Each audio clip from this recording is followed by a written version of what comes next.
Afternoon Brahmanaidu. Sir, ఈరోజు మొదటి అంశం అమరావతి తీర్మానంపై అనేక సందేహాలు, కేంద్రం సైలెన్స్, అంతర్గత వైరుధ్యాలేంటి? వెంకయ్య నాయుడు గారు ఏమన్నా కాపాడతారా? వెంకయ్య నాయుడు గారు కాపాడడం అంటే ఆయన నిన్న మాట్లాడారు, హోంమంత్రి అమిత్ షాతో మాట్లాడితే నా వైపు నుంచి అంతా అయిపోయిందని ఆయన చెప్పారని ఇట్లా ఉంది. అంటే వాస్తవంగా ఇది ఒక విచిత్రమైన విషయం. అందరూ స్వాగతించారు. అమరావతి మీద ఇంకా అస్పష్టత ఉండకూడదు, దాని మీద చట్టబద్ధత వచ్చేస్తే ఇంకా ప్రభుత్వాలు ఏం మారినా కానీ రాజధాని మాటి మాటికి మారకూడదు అని, అంతవరకు బాగానే ఉంది. కానీ తీరా చూస్తే అది అయిందా ఎవరు అడిగారు అసలు? నేను మొన్న కూడా మిమ్మల్ని అన్నా, ఎవరు కేంద్రం నుంచి మీరు తీర్మానం చేసి పంపితే మేము పరిశీలించి చేస్తామని ఎవరైనా చెప్పారా? పోనీ ముందు చెప్పారో లేదో వదిలేద్దాం, అయిన తర్వాత ఎవరైనా స్వాగతించారు ఇంతవరకు? ఇక్కడ పార్లమెంట్ బయట కూడా మీడియాతో మీలాంటి వాళ్ళు అడుగుతారు కదా, ఇప్పుడు ఆంధ్రప్రదేశ్ లో అయిపోయింది ఇంక మేము దీన్ని వెంటనే చేసేస్తామని ఎవరన్నా కేంద్ర మంత్రి కూడా మాట్లాడలేదు, ఒక్కరు కూడా మాట్లాడలేదు. అంతకుముందు మాట్లాడింది కూడా ఎవరు? పెమ్మసాని చంద్రశేఖర్, ఆయన తెలుగుదేశం, అంతే కదా. మీరు కొట్టి చూడండి. నేను వాస్తవంగా నాకు చాలా ఆసక్తి ఉంది కాబట్టి అమరావతి పూర్తి గురించి కేంద్రం ఏం చెప్పిందో చూద్దామని మీరు ఎంత సర్చ్ చేసినా కానీ చంద్రబాబు చెప్పింది, ఈయన పెమ్మసాని చెప్పింది తప్ప వేరే మంత్రులు ఎవరు చెప్పింది లేదు. కాకపోతే నిర్మలా సీతారామన్ బడ్జెట్ పెట్టినప్పుడు 1900 కోట్లు, అది కూడా అప్పు, అది ఒక్కటి తప్ప ఇంకేమీ లేదు. మరి అటువంటిప్పుడు ఎందుకు దీంతో ఏదో గేమ్ చేంజర్ లాగా ఇది చాలా కీలకమైందని చెప్తున్నారు? పోనీ చేసింది ఏమైనా చట్టం అంటే చట్టం కాదు, తీర్మానం. తీర్మానానికి ఉండేటటువంటిది ఎంత అంటే, ఇది లేటెస్ట్ మీకు చెప్తాను. Assembly resolutions in India are primary expressions of opinion or intent by the legislature and are generally not legally binding. Okay. Not legally binding. Having no legal or legislature అనే బైండింగ్ లేదు దానికి, చేసిందానికి. కానీ ఒక అభ్యర్థన చేయడం మంచిదే అంతవరకు. సరే, మీరు కౌన్సిల్ ఎందుకు పెట్టలేదని వాళ్ళు అంటారు, వాళ్ళు వదిలేండి. వీళ్ళు చట్టం కాదని మీరు అసెంబ్లీలోనే చట్టం చేయకుండా దీని ఆధారంగా పార్లమెంట్ లో చట్టం చేస్తారని చెప్తుంటే, అంటే ముందు పార్లమెంట్ కి పంపించారు, వాళ్ళు తిరిగి వెనక పంపించారు, అసెంబ్లీలో చట్టం చేసి అసెంబ్లీలో తీర్మానం. అది ఎక్కడ ఉంది ఆ విషయం అన్నా నేను. మీరు మళ్ళీ సెర్చ్ చేయండి ఇప్పటి నుంచి. అలా చెప్పారని చెప్తున్నారు మీడియాలో లీక్లు లేదా మీడియా స్టోరీస్ తప్ప అధికారపూర్వకంగా కేంద్రం నుంచి అటువంటి వర్తమానం ఎక్కడి నుంచైనా వచ్చిందా? పెమ్మసాని గారు చెప్పారు. ఆఖరికి మీరు చూడండి బ్రహ్మనాయుడు, సభలో కూడా స్పీకర్ గారు ఇలా చెప్పారని చెప్తున్నారు, అడిగారని తెలుస్తున్నది. సరే, శాసనసభలోకి వచ్చిన తర్వాత కూడా అడిగారని తెలుస్తున్నది, బ్రహ్మనాయుడు చెప్పాడు, ఇలా కుదరదు కదా. నిజానికి ఒక వర్తమానం వస్తుంది, ఒక కమ్యూనిటీ వస్తుంది, దాంట్లో అడుగుతారు. ఉదాహరణకు ఆంధ్రప్రదేశ్ చాలా రెఫర్ చేశారు కదా 2014 నాటిది, అదర్ల మనోహర్ అప్పటి స్పీకర్. అప్పుడు రాలేదా? వస్తుంది హోంశాఖ నుంచి, మీరు పలానా విషయం మీద మీ అభిప్రాయం పంపితే మేము పరిశీలిస్తాం. అదే అటువంటిది ఏం రాలా. నేను ఇప్పుడు చెప్తున్నట్టుగా పోనీ అయిన తర్వాత ఎవరన్నా అమ్మమ్మ పర్లేదు అది లేదు అన్నది ఎవరు అంటే, నిన్నటి నుంచి వార్త చలామణి అవుతుందంటే మాజీ ఉపరాష్ట్రపతి వెంకయ్య నాయుడు గారు, మాజీ ఉపరాష్ట్రపతి ఆయన. అంటే ఇప్పుడున్న ఎస్టాబ్లిష్మెంట్లో వాళ్ళు ఎవరైనా కథలుంటే మాజీ ఉపరాష్ట్రపతి గారు రంగంలోకి రావాల్సిన అవసరమే లేదు. ఈయన కూడా ఆయనకు చెప్తే సరే తప్పకుండా చూద్దాం అన్నారని. ఇంత చేస్తే ఒక వాస్తవం ఏమంటే, ప్రస్తుత సమావేశాలు 4వ తారీఖు ముగిసిపోతాయి. 3వ తారీఖున గుడ్ ఫ్రైడే, 4వ తారీఖు ఇంకోటి ఏదో ఉంది. కాబట్టి ఎఫెక్టివ్గా 2వ తారీఖు క్లోజ్. 2వ తారీఖు లోపల కేబినెట్ దీన్ని ఎప్పుడు అప్రూవ్ చేస్తుంది, ఇది ఎప్పుడు బిల్లు రూపం తీసుకొని సభ ముందుకు వస్తుంది, ఛాన్స్ లేదు దాదాపు. అంటే రాజ్యాంగ ప్రతిపత్తి లేదు, కేంద్రం నుంచి అడిగింది లేదు, పోనీ ప్రస్తుత సమావేశాల్లో వచ్చే అవకాశం ఉందంటే అది లేదు.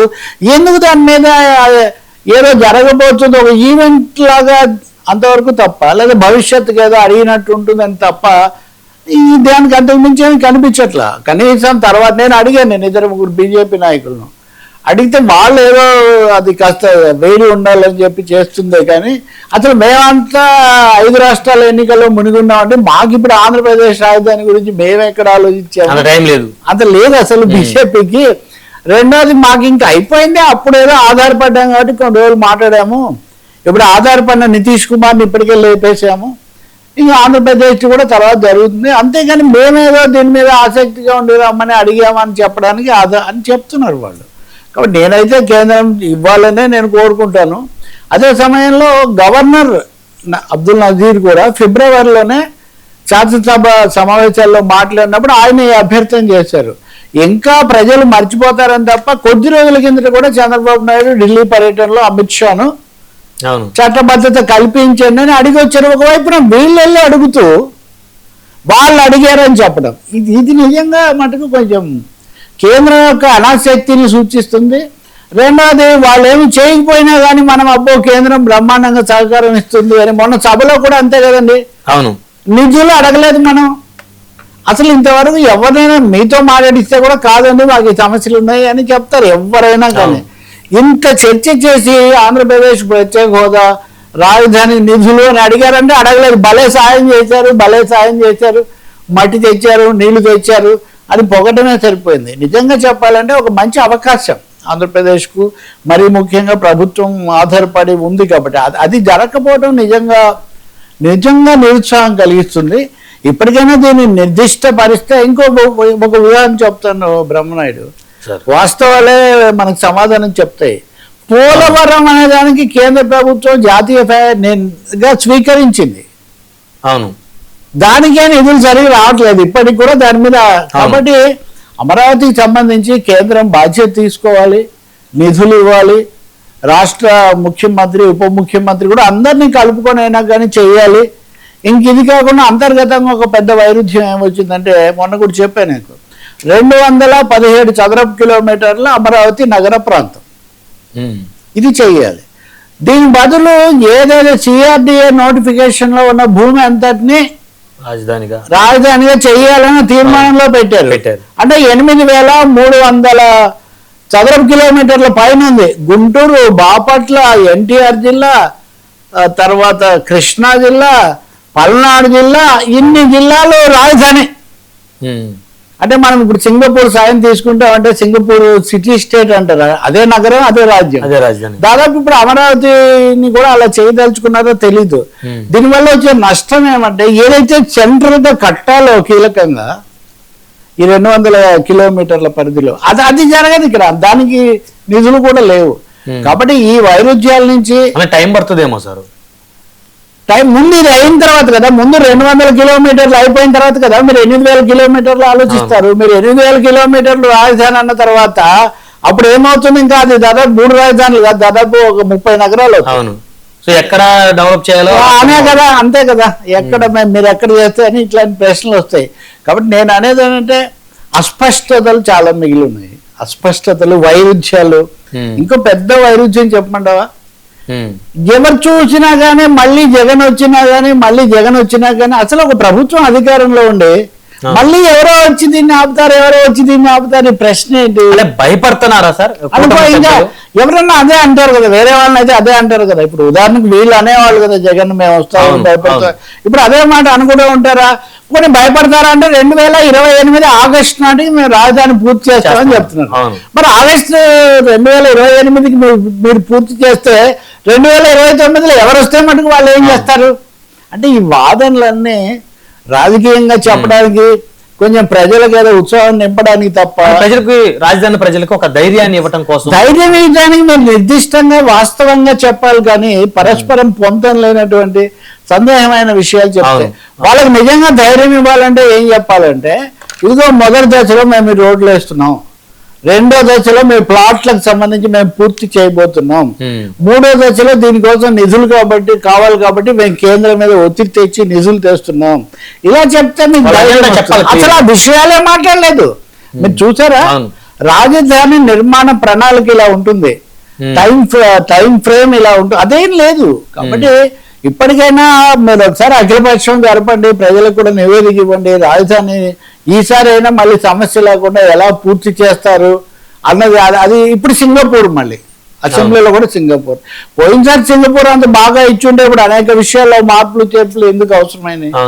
కాబట్టి చాలా ప్రశ్నలు మిగిలే ఉన్నాయి. ఇప్పుడు ఇవన్నీ అయిన తర్వాత చివరికి వెంకయ్య నాయుడు గారు పదవీ విరమణ చేసి రాజకీయాలకు దూరంగా ఉన్న వెంకయ్య నాయుడు గారు రంగ ప్రవేశం చేస్తే తప్ప ఇంకా ఆయనే కదా ప్రత్యేక హోదా అడిగింది, ప్రత్యేక హోదా వదిలిపెట్టింది. ఇప్పుడు బీజేపీ పెద్ద దిక్కు రాష్ట్రానికంటే ఆయనే కదా సార్. నేను అడుగుతున్నా, ప్రత్యేక హోదా రాజ్యసభలో అడిగి ఆ తర్వాత దానికి తిలోదకాలు ఇచ్చిన ప్రభుత్వంలో మంత్రిగా ఉన్నది ఎవరు?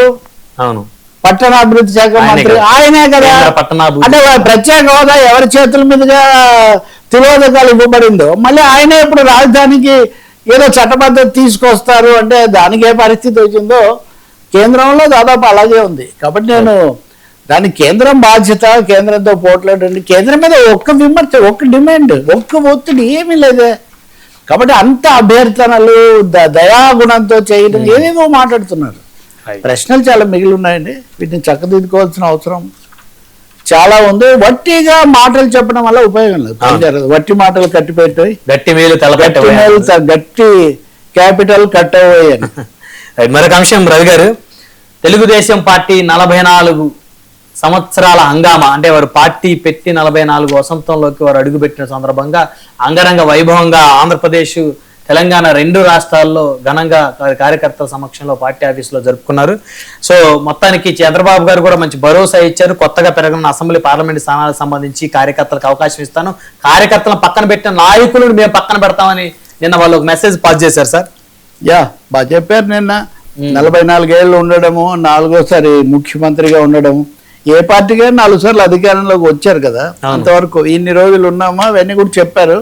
కార్యకర్తల వల్లే ఉన్నాము, కేసులు పెట్టినా ఇవి చేసినా మీరంతా ఎదుర్కొన్నారు. అలాగే కార్యకర్తలను పట్టించుకోని నాయకులకు అవకాశమే లేదు, టికెట్ ఇవ్వము, ఇలాంటి ప్రకటనలు చేశారు. ఇదంతా బాగానే ఉంది. కానీ అతి కీలకమైన వ్యాఖ్యలు ఎక్కడున్నాయంటే